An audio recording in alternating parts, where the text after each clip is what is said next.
তিনটা বিয়ে হয়েছে? তো কি করবো? আপনার বেটা না বেড়ি? হাই মিয়া, উল্লা পাল্লা কথা কনকে জামাই যদি না তাই হে দোষ কে আমার? তিনটা বিয়ে করছি, চিন্তা করছি বেটা মানুষের যদি চারটা করে বড় হয় তাহলে বেড়ি মানে চারটা করতে না করে আমি আরেকটা করবো। ইয়াল্লাহ, হ্যাঁ কেমতের আগে তো দরজাল ফাটাই দিছে আল্লাহ। আপনি তো দরজাল। এই এ রিক্সালা এদিকে আসো। কিছু করবেন? উঠেন। আর উঠুম পরে একটু কথা বলি তোমার সাথে। বাড়ি কই? বাড়ি ট্যাগের চর, ট্যাকেশ্বর কোথায়? ওই গোবরের চালার কাছে। গোবরসালা কোথায়? ওইটা হলো বালুকা। বালুকা কোথায়? ওই কোথায় কোথায় জিজ্ঞেস করতেছেন? আপনি আসলে কোথাও যাবেন নাকি? চলেন তো। ঠিক আছে, তোমার নাম কি? মাইন। হিন্দু না মুসলিম?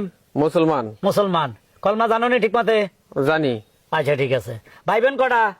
2 ভাই 3 বোন। বাপ কটা মা কটা? আপনার কয়টা বাপ? একটা। আমারও তাহলে একটাই বাপ। ও আচ্ছা ঠিক আছে। তো শরীরগত ভালো আছো? ভালোই আছিল, কিন্তু আপনার